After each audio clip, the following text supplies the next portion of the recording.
Witam Was. Ja jestem, ponownie, już nie Juliusz zwany Brzytwą, tylko Ingzor, polski Kraken. Ten, który zrobił swój własny rework salmoidowy, którą zalecam, może nie obejrzeć w całości, bo film jest ekstremalnie długi, wręcz trochę niepotrzebnie długi, bo chciałem mieć wszystko w jednym filmie, nie chciałem tego dzielić na różne części. Możecie tam sobie zobaczyć, o co dokładnie chodzi, ale w tamtym filmie robię właśnie kompletny rework Salmoid Run, taki zgodny z mechanikami PvP i zgodny z mechanikami dodatku Side Order. Tak więc tak, bo ogólnie bieg łososiowy jest dosyć niepodobny do czegokolwiek innego, co mamy w Splatoonie, tak? Ani do kampanii, ani do multika, to jest jakby zupełnie inna, oddzielna gra doklejona na siłę do Splatoona, mi się trochę wydaje, a ja tam przerobiłem ją na coś, co rzeczywiście jest zgodne z innymi mechanikami gry. Z tego co widziałem, odzew był bardzo pozytywny, że Wam się to spodobało, dlatego właśnie też dorabiam kolejną część. No i tak jak widzicie, ta część jest podzielona też na już 3 rozdziały i te 3 rozdziały to są przeciwnicy, Big Bossowie, łuski i to tyle. To są 3 rozdziały, które nas teraz obchodzą.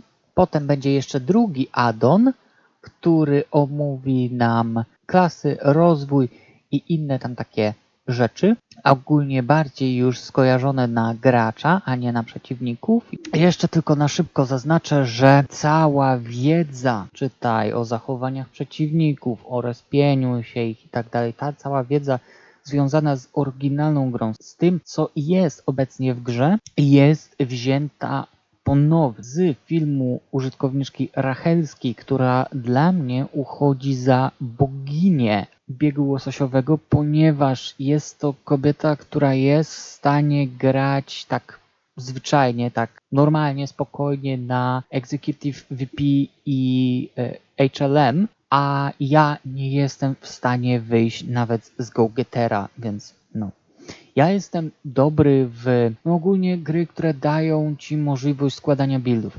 Za to jeśli wrzucicie mnie do Sekiro, to totalnie sobie nie radzę. No i właśnie w tym filmie pojawił się jeszcze poradnik dla tak zwanych overfisherów, czyli tych, którzy grają tam na HLM i łowią po 200 jajet na każdym biegu i tak dalej. No ogólnie dla autentycznych bogów Sekiro.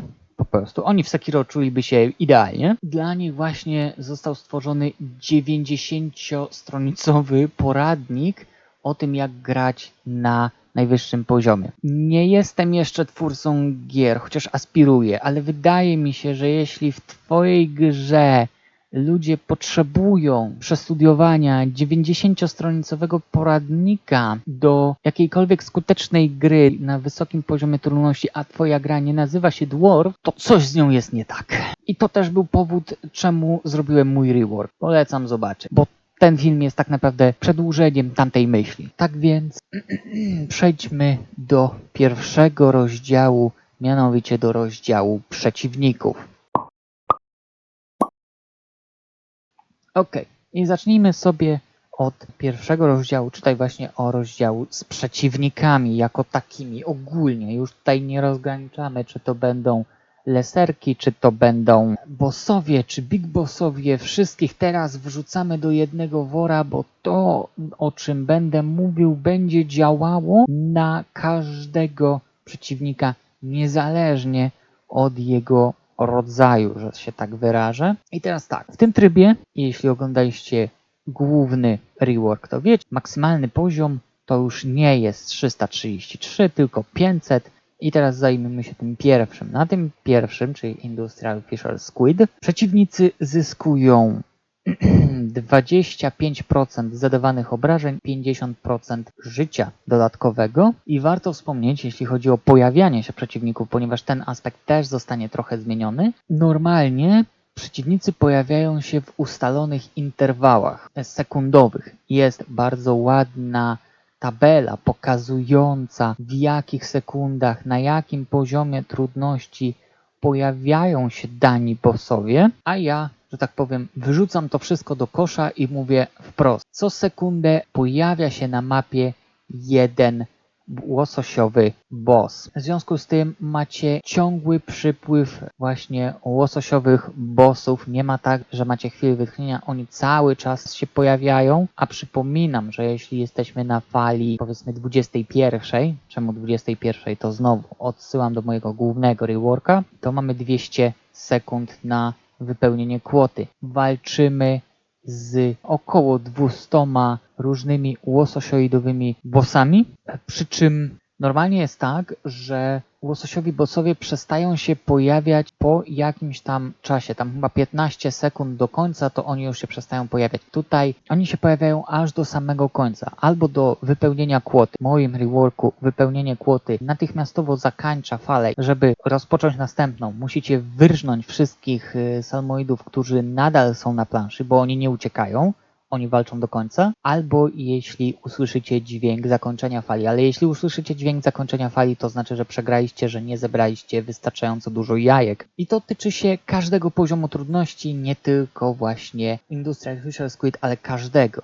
No ale teraz przechodzimy do kolejnego, do rzeczywistego maksa, teraz już w tym reworku, czyli do 500. Wszystko to, co mówiłem w Industrial Fisher Squid, nas obowiązuje, plus przeciwnicy mają 2 razy więcej zdrowia, wszyscy przeciwnicy mają 2 razy więcej zdrowia, też wszyscy przeciwnicy zadają 50% więcej obrażeń, plus bossowie salmoidowi, big bossowie stają się całkowicie nieprzewidywalni. Co ja mam na myśli? Przez to łososiowi bossowie stają się nieprzewidywalni. Chodzi o to, że normalnie oni, owszem, podlegają cyklom i to zostawiamy, bo gracze są do tego przyzwyczajeni do cyklów, tak? Szczególnie i ludzie, którzy robią tak zwany overfishing, są jak najbardziej przyzwyczajeni do cyklów. Gdyby oni musieli się na nowo uczyć tego, to byłoby im bardzo trudno, więc raczej nie. Oni nadal tym cyklom podlegają, ale są nieprzewidywalni. Czytaj, nie trzymają agro, że podlegają swoim wytycznym.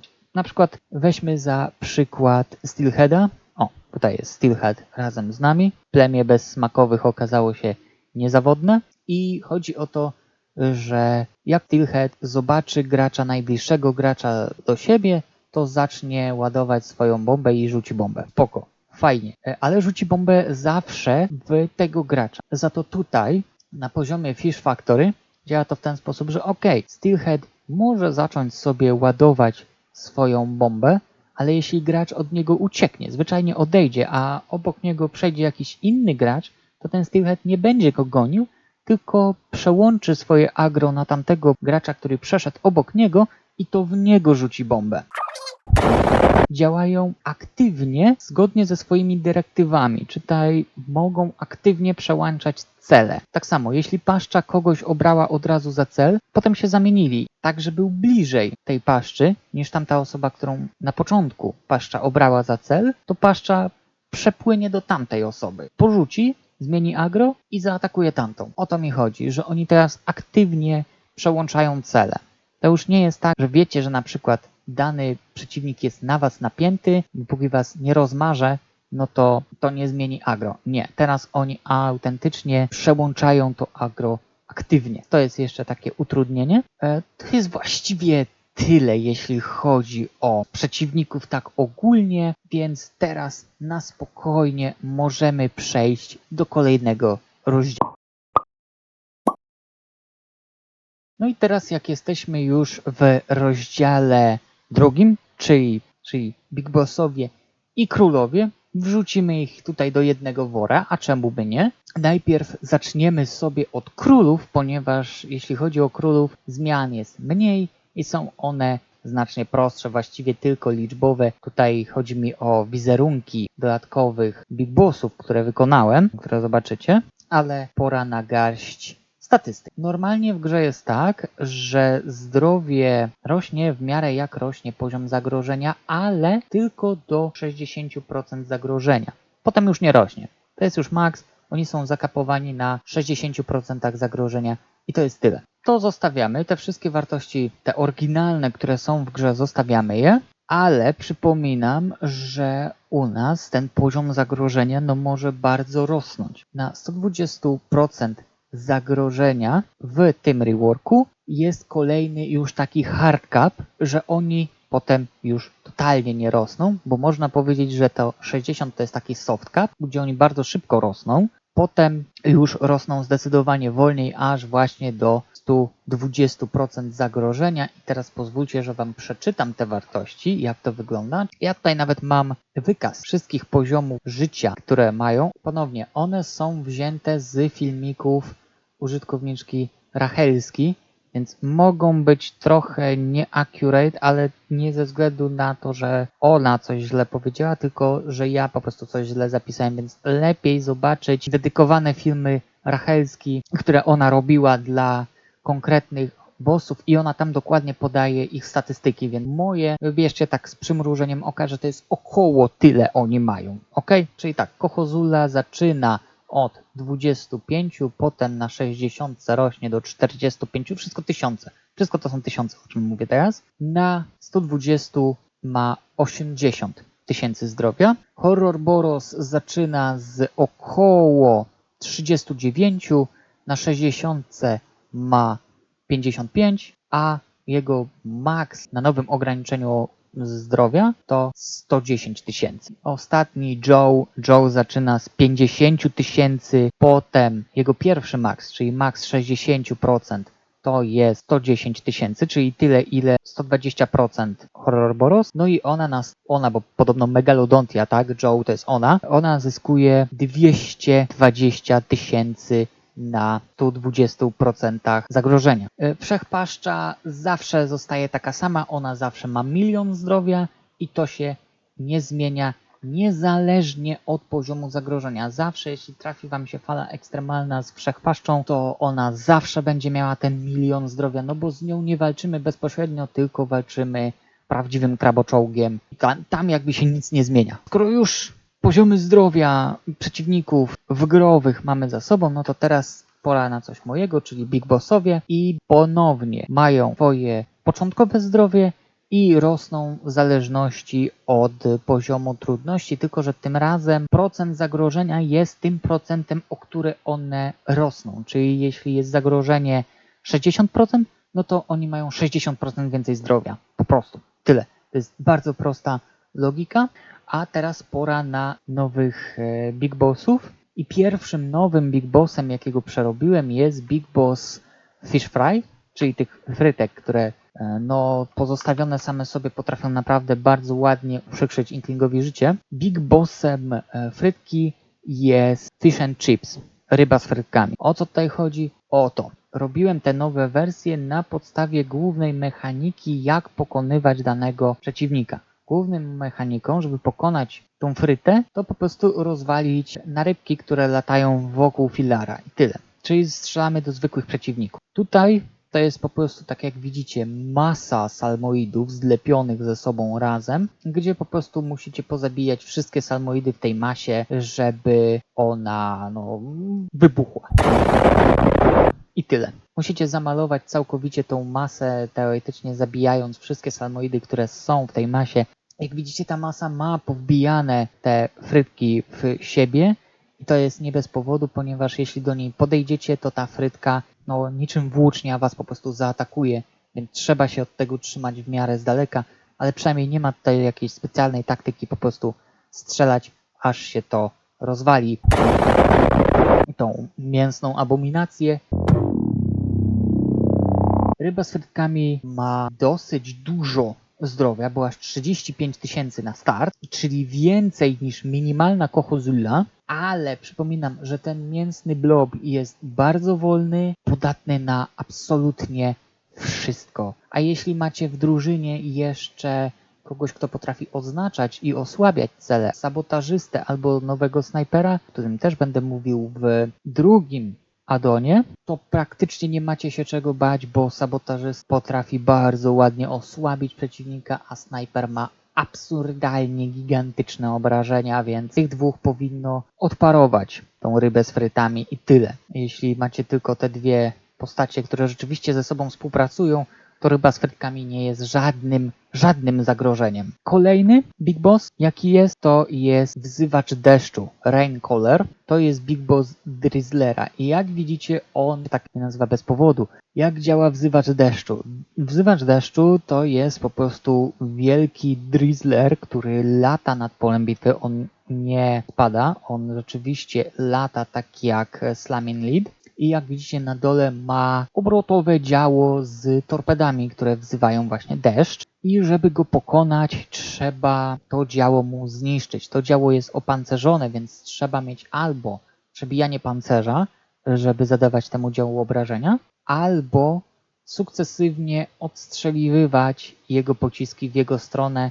Kiedy dostanie 5 pociskami swoimi, to się rozpada i ze środka wypada właśnie ten wielki drizzler, który kontroluje tą maszynę. I tutaj ma mechanikę podobną jak Flipper Flopper, czyli on przez chwilę będzie leżał na ziemi, będzie otumaniony i będzie próbował się zebrać, że tak powiem, z powrotem. No i jeśli mu się to uda, to on z powrotem wskoczy do swojego statku i znowu zacznie z wami walkę. To jest mniej więcej taki Big Boss. Ma połączoną mechanikę swojego oryginału z mechaniką Flipper Floppera, bo ta mi się po prostu podoba. No i ile on ma zdrowia? On jest bardzo słaby, bo ma tylko 15 000 zdrowia bazowo. Trochę w niego postrzelać i tyle. Nie jest naprawdę trudnym przeciwnikiem. Kolejny Big Boss, jakiego mamy na liście nowy, to wieża Salmel. Wieża Salmel jest pomysłem, który chodził mi praktycznie od początku, jak robiłem pierwszy jeszcze rework. No i wieża Salmel działa w ten sposób, że to jest bardzo wysoka wieża zwykła, na której siedzą 4 salmoidzi, którzy strzelają tak jak zwykły salmoid na tej wieży, czytaj Stingray. Każdy z tych salmoidów na wieży Salmel zawsze obiera inny cel. Czytaj, jeśli pojawia się wieża Salmel, to wszyscy nagle są na celowniku każdego z tych Stingrayów. Wieży Salmel trzeba się pozbyć jak najszybciej, a jak to zrobić? Tak samo jak pozbywamy się zwykłej wieży, czytaj strzelać w te zestawy garnków. Tylko teraz tak, wieża Salmel nie ma bezpośrednio zdrowia, tylko każdy garnek ma 1000 zdrowia. I to tyle. Mówię, broń wybuchowa, jakieś blastery, czy coś, co potrafi przeszywać. Na przykład snajper, który podejdzie blisko tej wieży, strzeli w górę tak, żeby przeszyć jak najwięcej tych garnków. To są sposoby na walkę z tym, ale uwaga, bo wieża Salmel nie jest tak bezbronna jak normalnie zwykła wieża. Jeśli będziecie zbyt długo stać wokół wieży Salmel, to ona zacznie ziać w was ogniem. I to jest dosłownie tak, jakbyście trafili pod ostrzał jakiegoś Splatlingana, czytaj, dostajecie małe, ale bardzo często te obrażenia. Tak wychodzi jednak na to, że dostajecie ogromne obrażenia. Ten płomień naprawdę dużo zadaje, mimo że nie zadaje tak na raz. Teoretycznie można od niego uciec. Trzeba trochę rzeczywiście postać przy tej wieży Salmel, żeby ona zaczęła ziać w was ogniem. I to jest tyle. I to są wszystkie salmoidy. Oczywiście to, co powiedziałem o zwiększeniu zdrowia i obrażeń, tyczy się wszystkich przeciwników tych właśnie 2 poziomach trudności, czytaj Industrial, Fisher Squid, Fish Factory, co oznacza, że na tych poziomach Big Bossowie, salmoidowi królowie mają także zwiększone zdrowie i obrażenia, to warto pamiętać, ale ponownie, nasze postacie na tym etapie już powinny być na tyle przesadzone i na tyle twarde, że potrafią to wytrzymać. A tak więc to wszystko, co chciałem wam powiedzieć o przeciwnikach. No i teraz przejdźmy do ostatniej rzeczy, czytaj do ostatniego rozdziału o łuskach. Okej. No to jesteśmy już w ostatnim rozdziale, w rozdziale o łuskach. I teraz tak, sprawa wygląda w ten sposób, że z każdego bossa łososiowego mogą wypaść nam łuski danego typu tego bossa, które potrzebujemy do ulepszania danej klasy. Na przykład ciężki potrzebowałby do ulepszeń łusek Steelheada, Flipper Floppera albo Flyfish, rybolota, ponieważ on też cały jest opancerzony. Ogólnie idziemy taką nomenklaturą, że tych łusek, których boss jest podobny do klasy, która ma zostać ulepszona tymi łuskami, czyli na przykład Attacker ulepszałby się łuskami tych, którzy stricte polują na gracza. Czytaj paszcza. On się ponownie nie nazywa slider, ale ja go nazywam slider. Się scrapper nazywa. Steel eel.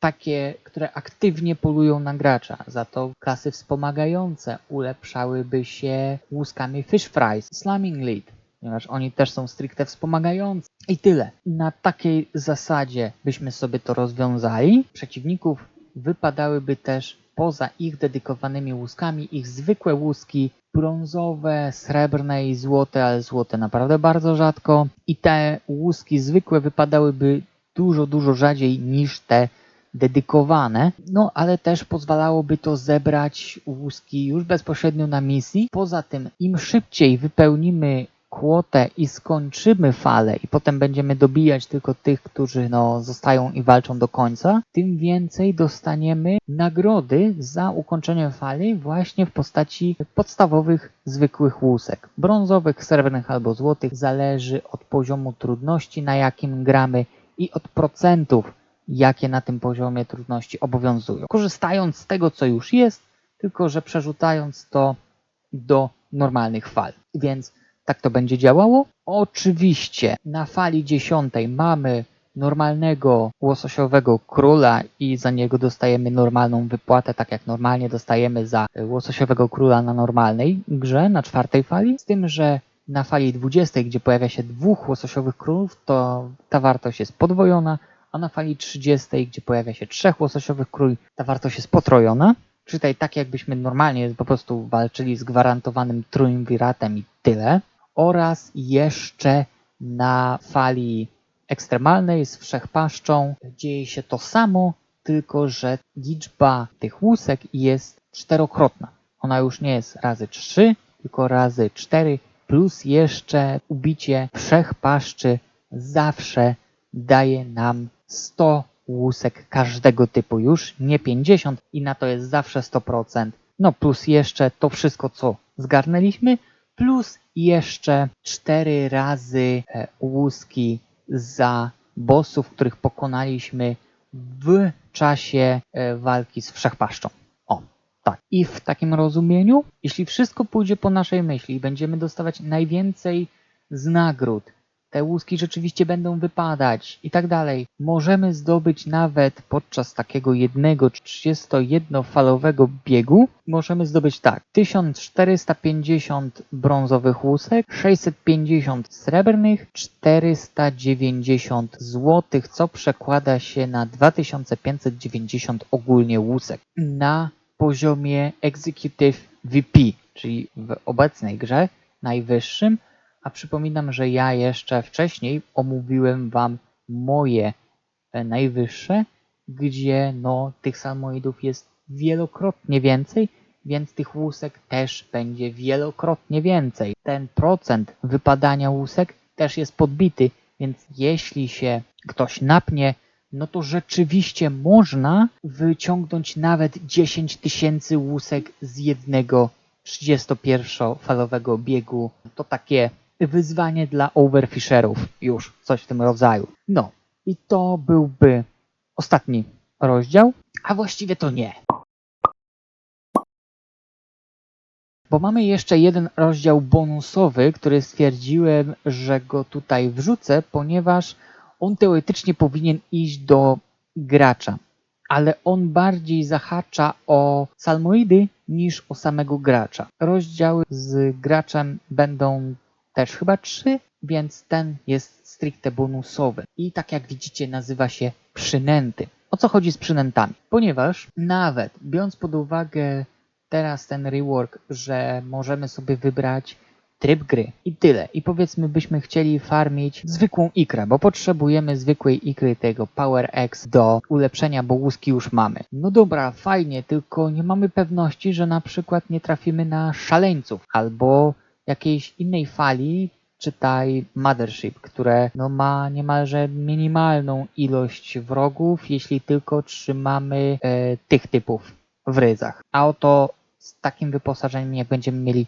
nie będzie trudno. Więc najlepiej byśmy chcieli mieć non-stop te Mad Mouths, żeby jak najlepiej i jak najszybciej nabijać ikrę. Żeby mieć tylko salmoidy, zwykłe leserki i tyle. No ale jak to zrobić? Mógłbym nasrać różnych trybów, że nocna, ale tylko taka, nocna, ale tylko taka, ale po co? To jest niepotrzebne rozciąganie menusa i nawalenie niepotrzebnych opcji, jak można to załatwić jednym gniazdem w ekwipunku. I teraz tak, przynęta, jak widzicie, jest takim dodatkowym miejscem w ekwipunku, i tą przynętę możemy sobie wyposażyć na misję. I przynęta działa w ten sposób, że jeśli mamy ją wyposażoną, to dana rzecz, dana fala, dany przeciwnik pojawia się częściej. Ma po prostu zwiększoną szansę o 25%, że się pojawi. Zakładając przynętę Madmouth i idąc samemu na zmianę osobistą, zawsze będziemy mieć falę Madmouth. Nie pojawi nam się żadna inna fala poza tą konkretną falą,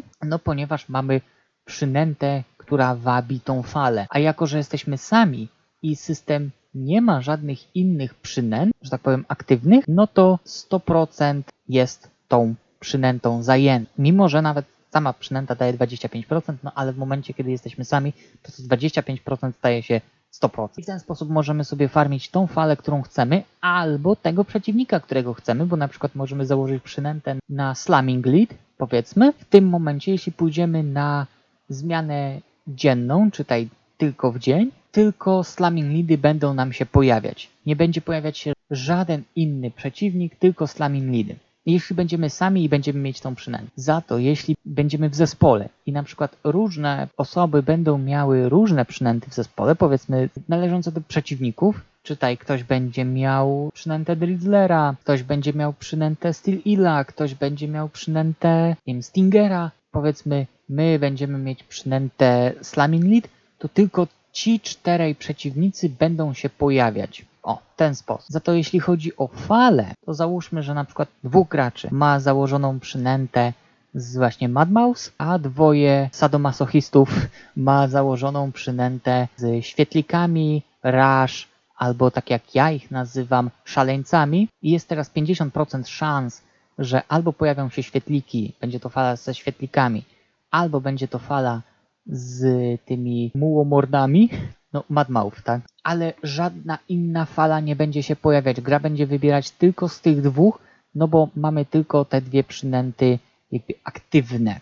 Można pójść bez przynęty i wtedy wszystko wraca do normy, ale jeśli chcemy coś farmić, no to raczej wypadałoby pójść z przynętą. I to jest taki, wydaje mi się, prosty do zrozumienia sposób na to, żeby umożliwić bardzo efektywne farmienie tego, co się chce i nie liczyć na RNG, że tak się kolokwialnie mówi, że coś nam wypadnie w końcu, nie? Zwyczajnie zakładamy przynętę, idziemy sami i mamy to, co chcemy, albo dogadujemy się z zespołem, że hej, chcemy farmić to i to, no to zakładamy takie i takie przynęty, idziemy na shiftę i każdy zbiera to, co chce, każdy tam farmi sobie to, co chce. To takie będzie najlepsze podejście do tego po prostu. No. I to był taki bonusowy rozdział, bardzo krótki, przynętą. No i to jest właściwie wszystko, co mam wam dzisiaj do powiedzenia. Tak jak mówię, bardzo krótko, bardzo zwięźle, fajnie mi się wydaje i całkiem treściwie. Nie jest to takie rozlazłe, jak było w oryginale. Ingzor się wyłącza. Nara.